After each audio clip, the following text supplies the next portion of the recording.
Right now on Retiring Today. Things to consider if you're given an early retirement offer.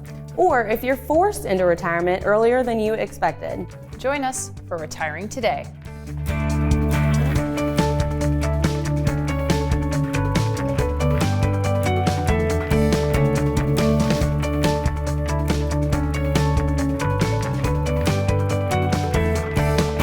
Welcome to Retiring Today. This episode is all about early retirement. Whether you're being forced into retirement or considering an early incentive package from your employer, we'll have tips for you to take away today from this show. I'm here with Merkle. He's a certified financial planner. Abby Hunt-Rudds is a retirement income certified professional. And you both sit down every day with families and talk about their retirement dreams and their retirement goals. But recently, you guys have been seeing, Lauren, more people coming in and saying either they're being forced into retirement or they're getting an early incentive package from their employer. What we find is most people have some kind of general idea of when they want to retire, whether it's at 65, 63, 70. But what we're seeing lately is sometimes, even if they want to retire later, like let's call it age 70, that they either their objective changes or because of something that they want to have happen, or because of a health concern, or the employer just decides, well, that position's not available anymore, and then they offer them something like an early retirement. So now they're faced with a whole bunch of different options that they never really anticipated. Now it's a matter of how do you wade through all these different options and determine what is going to be the best for you. Do you take this early retirement, or do you maybe work a couple more years and then enter retirement? It's a whole set of new decisions that they never thought they'd be faced with. Yeah, Abby, I know you've been meeting with a lot of individuals and families who are facing this. What's more common that you're seeing? They're feeling forced into retirement, or they're being offered these packages that are optional? Yeah, right now we're seeing a lot of the voluntary packages offered. That being said, though, I think what that does is it kind of opens people's eyes to, I haven't really considered retiring this soon. Oh, I don't have a plan in place. So it gets them thinking about what they're missing as far as, what would this look like? What are my income needs? What are my expense levels? How is this incentive package going to impact the overall picture? And so honestly, it's a good thing because it is just kind of motivating people to take action. Well, what it does do is it gives them options, right? If this is an option for them instead of a mandatory early retirement, now they have an option to maybe retire a little bit earlier than what they anticipated. And for some people, that's a really good thing. For others, it's still kind of scary. But if they're still underneath the age of 65, which is Medicare age, what it does is it creates an environment now where they have to weed through this mess of a healthcare environment where they might be on the hook for $2,000, $2,500 a month just for healthcare. And that's a big obstacle for people trying to retire or taking advantage of maybe an early retirement buyout. Yeah, and Abby mentioned maybe people hadn't thought about retirement before. Lauren, when they do come in and talk about retirement, whether it's being forced, incentive packages, or just it's time to retire and we're ready, you make them kind of look at it, or you ask them to look at it through a lens of 5 real main components that they need to be putting into place before they can retire. And the first obvious one is income. So if they retire, whether it's early or late, they still need to have income. So where's the income going to come from? Is that income sustainable not only through the early active years of your retirement, but perhaps the first 10 years, but also the latter part of your retirement where maybe you're not so active, but you have to spend more on things like long-term care or health care. The tax planning piece of it, the healthcare long-term care planning piece of it, the legacy transition, whatever's left over, how does it get to the next generation or your charities in the most efficient way possible? And then finally, the investment piece is a big piece of that plan as well. Okay, so let's take a look at a scenario and kind of go through. I think this probably mirrors some of the things you're seeing right here in the offices at Merkle Retirement Planning. So let's just call him Larry. We've got Larry. He's been offered an early and incentive retirement from his company. One of the first things to consider is should he go back to work? So what does that conversation look like, Abby, when you talk to him about whether to go back to work or not? Well, I think the first step in receiving an offer like that, and we'll come back to your question, but is to evaluate the offer. What is included in the offer that you received? Does it cover any sort of healthcare subsidy, or maybe they're going to give you a lump sum of money specifically to cover your healthcare costs if you're not 65 yet? What kind of severance pay is included in the package? Are there services provided if you do want to go find another job and maybe you don't feel ready to go interview because you've been working for this company for 25 years? and you haven't interviewed and you don't have a resume, are they going to help you transition with that piece of it too? So there's a lot of things to take into consideration, and maybe you don't need all the different pieces. So that's your opportunity to negotiate.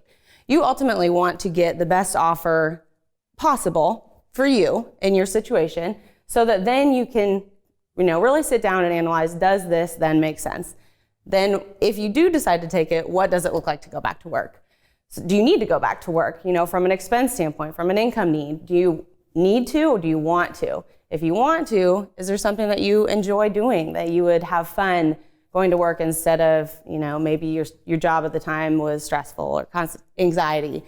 Is there something fun that you want to do instead? So there's a lot of moving parts there to that piece of the puzzle. And I think that's one of the pieces of this retirement puzzle that's oftentimes overlooked. I mean, for 5 minutes now, we've been talking about a lot of the financial elements of taking an early buyout or retiring later.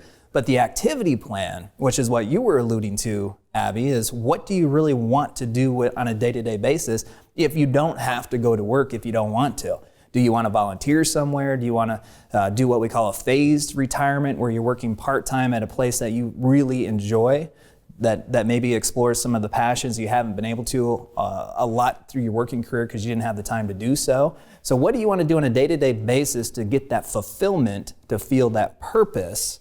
And then does the financial aspect of it support that mission? So whether you continue to work or maybe work part-time, or get out of the workforce altogether, healthcare is one of the big pieces of this component. You guys talk to people a lot of times about COBRA. Well, COBRA used to be a word that we would never want to talk about, because COBRA used to be your most expensive option if we weren't talking about Medicare. But in today's environment, if you're too young for Medicare, then COBRA for many people is the most viable option from an expense standpoint. And simply what COBRA means is it's a continuation of your group, your employer plan, and you can continue that coverage for up to 18 months. So there's a cost to it, and it's more than what you would pay as you were an employee, an active employee of that company. But typically, in today's environment, it is one of your least expensive options. And some of these offers that we're seeing, there's always a healthcare component, not always, but the ones we've been seeing lately, there's a healthcare component. So maybe they're going to pay for 3 months of COBRA, or maybe they're going to pay for 6 months, or maybe they're going to pay your healthcare all the way to age 65. It varies pretty wildly depending upon your employer, but those options definitely factor into your decision. Which goes hand in hand with what you're talking about from a negotiation standpoint. Maybe part of your early retirement package didn't include healthcare coverage up until age 65. So if you want to communicate with your employer, you have the importance of you having an affordable healthcare plan up until Medicare, and the employer is really motivated to replace you for one reason or another, then perhaps they'll work in a healthcare plan to get you to that age 65 Medicare eligible age. And the other consideration is your family. If your spouse, or if you actually still have dependents on your plan, how is that change going to impact their coverage? Because if you have to go out on the open market and buy insurance for your spouse or your kids because they're 25 and still in college, then that would definitely be an additional expense that you would have to foot the bill on.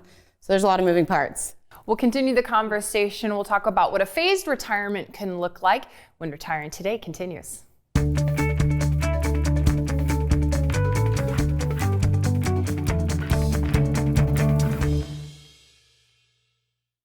Because of the Secure Act, everything about retirement planning has changed. With the stretch provision eliminated, your beneficiaries could be subject to pay higher taxes on the legacy you leave behind. Attend an upcoming retirement planning class to learn how these changes could impact your finances, your beneficiaries, and your retirement. Go to merkleclass.com to sign up today and learn how the Secure Act may affect you. Finally enjoying your retirement, but there are so many things to consider. How long will your income last? What will you do about long-term care? How do you set up your legacy to last for generations? Now is the perfect time to attend our Boost Your Retirement class. This class will help you take your retirement plan to the next level and set you up for success. Spots for this class are limited. Call today or sign up online at merkleclass.com.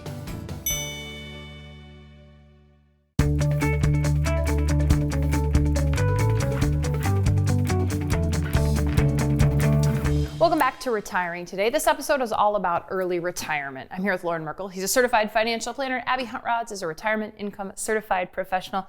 And each day they sit down with families and individuals and write down their retirement plans and retirement goals. And a lot of times, guys, you have people come into the office and say, I'm ready, it's time. Maybe they aren't quite 65 yet. Maybe they're kind of quote unquote retiring early. So what is one of the first pieces of the conversation, Abby, you might have with somebody who comes in and says that? Well, we want to sit down and just talk about their situation, their circumstances. You know, what kind of resources do they have available to them? Do they have a pension? Do they have a spouse? You know, is there dual income to consider, dual Social Security benefits to consider? And then what do they want to spend? What do they want to do with their free time? Because the time factor of retirement is huge. How are you going to spend now this 40 hours a week that you previously had devoted to an employer? Do you have aging parents that you want to maybe have the freedom or flexibility to take care of, grandkids to spend time with? So there's a lot to think about, and the first step is really just having a conversation about your situation and kind of figuring out where you're starting from, and then what can we do to see if early or phased retirement is an option for you. Yeah, so with that pension, Lauren, what are the things to consider if you are thinking about retiring early? Are there any penalties? There's not necessarily a penalty with the pension, but there could be a reduction in the benefit that you would receive. Most pensions are geared towards actuarially to pay out the full pension amount once you obtain the age of 65. So if we're talking you're 62 and you decide you want to retire or you receive an early buyout, then the amount that you would receive from a pension standpoint, if you turned it on at 62, would be less than if you waited 3 full more years and executed it at the full retirement age that's designed by the pension. So one of the considerations is, do you take the pension, let's go with 62, you retire at 62, do you take the pension amount at 62, the reduced benefit, or do you want to live off of Social Security or the investment resources that you have and allow the internal return component of that pension to continue to grow until its full retirement age? Much similar to the Social Security conversation. There's an embedded return if you delay your receipt of Social Security benefits, just like on the pension side. Now, the pension side usually isn't going to grow the same rate as what it would from a Social Security standpoint, but that conversation needs to be had to make sure you're making the best decision as it relates to the resources that you have available. Does longevity come into the conversation? You know, if somebody comes in and they're 62, and maybe their mother's still alive and she's 95, I mean, do you say, wait a second, we got to look at this now for 40 years possibly of income and say, I'm not sure if you should do it yet, or does that happen? It sure does. And because a lot of times people forget about the silent assassin, they forget about inflation. Just because we can cash flow your lifestyle today with maybe your Social Security and a little bit of supplemental income from other resources doesn't mean that it's going to cost the same to live 10, 20, 30 years down the road. So if you're spending $4,000 a month today, you might very well be spending $10,000 a month in 30 years. That is an entirely different picture. So you need to consider not only at point of retirement, but then all the way throughout to make sure that that's sustainable in the long run. And do you see that a lot of people maybe retire early from that first career, whatever that was, and then go into, you know, Lauren, like a second career that is either part-time, full-time, just as lucrative, they make less money? What does it look like? Well, we do see that more and more. You know, it used to be 20 years ago, people would retire and that was it. Right, then they would ride off into the sunset and on their chariot, and then they enjoy the rest of their retirement. I'm not a chariot. Back to the chariot jokes. What we see today is it's much more common for people to enter into what we call the phased retirement, where maybe you leave your career, what you were doing or have been doing for the last 30 years, and now you do something that you more enjoy now, a change of pace, a new passion that you have developed. You might make a little bit of money at it, maybe you just volunteer, but the money is not the main issue when you go through this phased retirement usually. Sometimes it can be. But for some people, it's just, let's just do something different. We make a little bit of money, that's okay. And we're just gonna enjoy our time and still be active and engaged in the world around them. But what a powerful opportunity to evaluate basically your life satisfaction, your job satisfaction. If you do have the opportunity to retire early, if they provide you some sort of severance package. I just met with a couple not too long ago, and she was explaining to me that she had worked 30 years for this company. She was high up in the company, worked her way up. They had grown the company substantially. And it turns out she was under a lot more stress than she even realized, because until she got out, she didn't have anything else to compare it to. So she told me her words exactly, where I felt like I was a frog being boiled in a pot of water, and they were slowly turning the temperature up, and I didn't even realize it. So she was ready for. That creates quite the visual. She was ready for a chariot. So clearly. Now she's loving her job, and she makes great money still, but it's much, much less stress. So those are the opportunities that are worth considering in those types of situations. Well, and how good does she feel now? Yeah. Because now she's finally out of that boiling pot of water that she didn't even know she was in. Yeah. Right. And now she can really appreciate this newfound freedom of time and other activities that she can really sink her passions into. What about Social Security and then working at the same time? How does that work? Can you still get full Social Security benefits, or does there? We have to be really careful when we're considering taking Social Security and making earned income, especially if you're under the full retirement age benefit. So for everybody who hasn't taken their benefit, it's going to be somewhere between age 66 and 67 is your full retirement age. Once you're full retirement age, you can make as much money as you want to and the benefit's not reduced, but then that could impact what you're trying to do from a tax planning standpoint. But certainly, if you're under full retirement age and you're making earned income, we need to be careful about what kind of earned income you're making from a limit standpoint to make sure that you're not penalized on the Social Security income coming in. And you can kind of show us in numbers how a phased retirement can be really powerful for your income. The easiest way to understand how this part-time income or a phased retirement can impact you long-term is just to show you an example of how this could impact one's retirement. So we're going to start with Janet. Okay, so we have Janet. In the first example with Janet, she is not going to go into a phased retirement. She's just going to retire and call it good. So in this example, Janet retires at age 60.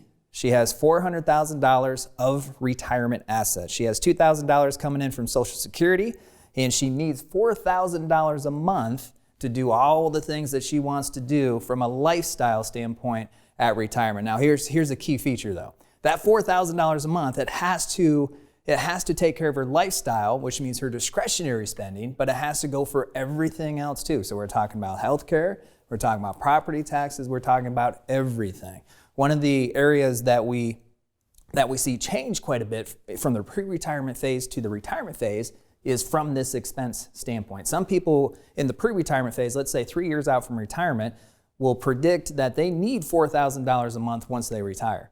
And then you see this quite a bit, Abby, I know you do. Then they get to retirement and we start talking about how much money they really need and where the money's gonna come from. And now that $4,000 a month creeps up to $5,000 or even $6,000 a month.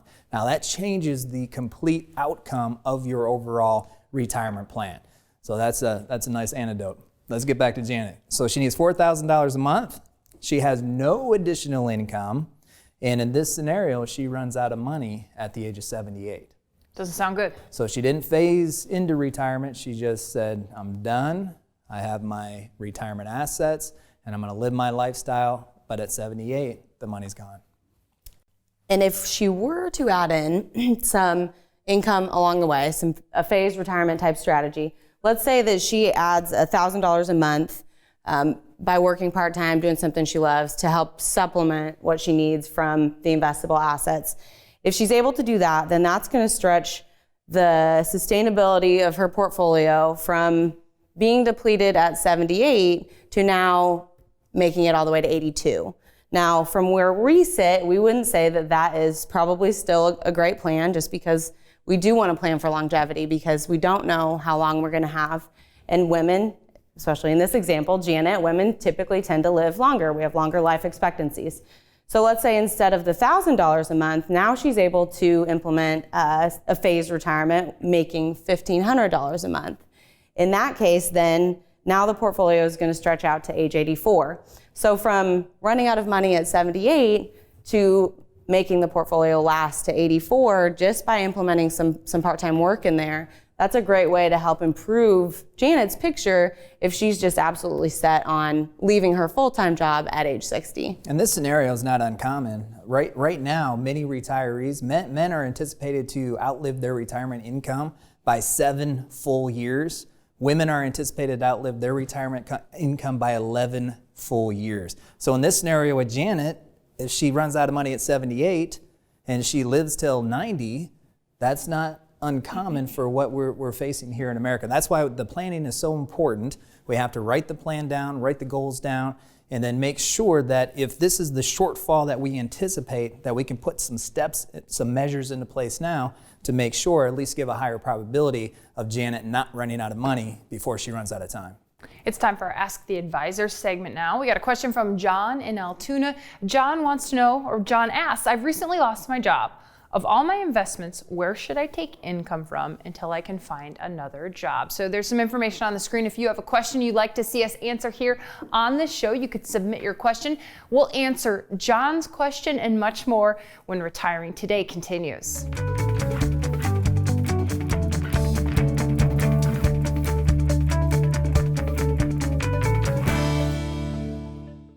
You've worked a lifetime to prepare for retirement, but getting organized can be overwhelming. Important decisions need to be made about Social Security, health care, and retirement income.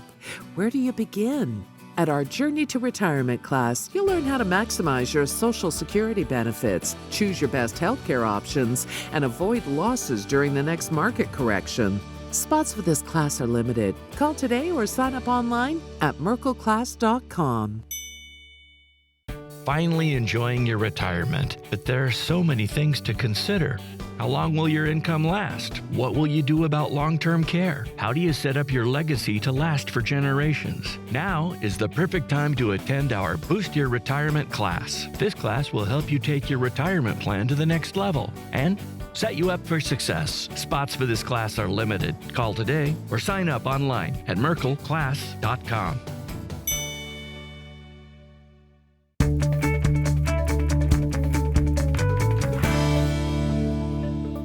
Welcome back to Retiring Today. Before the break, we showed you this question. It was from John in Altoona. John says, I've recently lost my job. Of all my investments, where should I take income from until I can find another job? Lauren Merkle, Abby Hunt-Rods. Abby, what would you say? I would say, John, how old are you, first and foremost? Because if you are not 59 and a half, then you want to stay away from any of the IRA accounts if you can. You're going to be paying, a lot of times, some sort of penalty for taking money from those accounts. However, if you're 55 or above, then you might be able to take from your 401k plan once you're separated from that employer. So there's options, but you want to be aware of the rules, and I would encourage you to work with a professional that knows some of those rules and the complexities of those withdrawal strategies so that you can make sure you're not facing any unintentional penalties. In addition, I think there's 3 other considerations that we need to take in determining where you're going to take your income from, John. First one, what type of lifestyle do you really want to have in retirement? So the money you take from the different accounts will certainly impact what type of lifestyle you can achieve, but it's also going to impact on how long your retirement resources will last as well. So how much do you need to do what you're trying to do now? How much are you going to need down the road to accomplish what you're trying to accomplish down the road? And then also keep in mind Uncle Sam. So Uncle Sam is our favorite uncle, and wherever you take this money from, it could be taxed differently. So as an example, if you take it from the IRA or the 401k plan, you're going to be taxed at ordinary income. If you have a Roth IRA that you can take some income from, that could decrease the amount that you send to Uncle Sam right away. Or if you have other tax buckets that will be taxed a little bit differently, that will definitely weigh heavily on your decision on where you take this income from. So a lot of factors, a lot of considerations, and John, all of this should be detailed in your written, customized plan.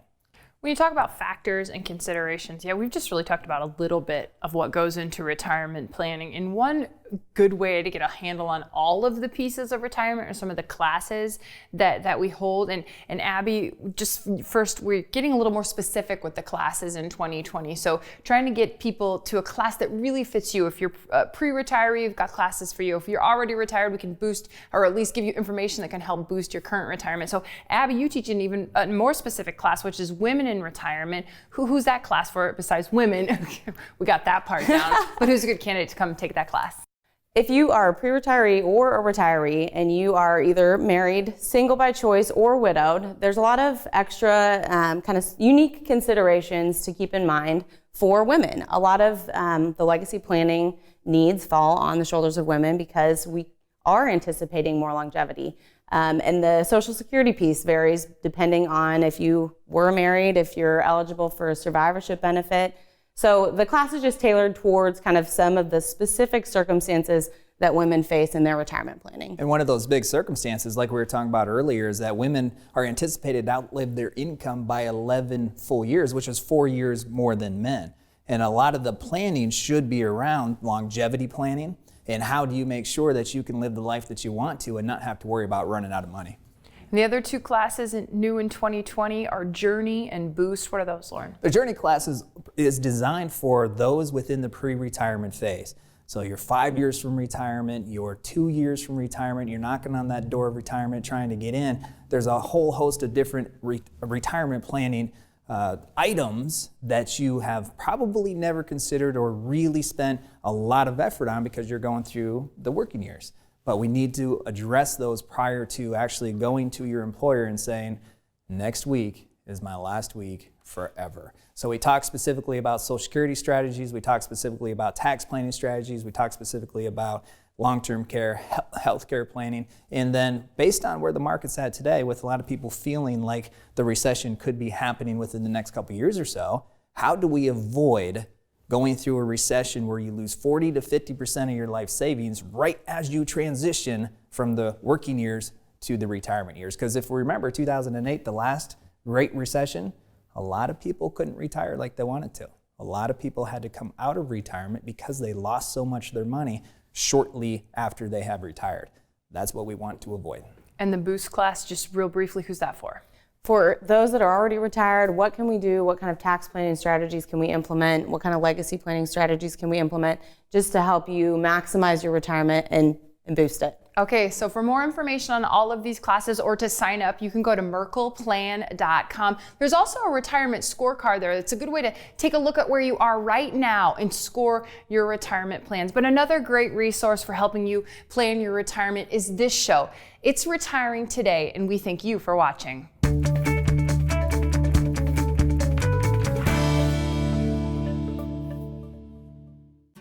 You've worked a lifetime to prepare for retirement, but getting organized can be overwhelming. Where do you begin? At our Journey to Retirement class, call today or sign up online at merkleclass.com. Finally enjoying your retirement, but there are so many things to consider. How long will your income last? What will you do about long-term care? How do you set up your legacy to last for generations? Now is the perfect time to attend our Boost Your Retirement class. This class will help you take your retirement plan to the next level and set you up for success. Spots for this class are limited. Call today or sign up online at merkleclass.com.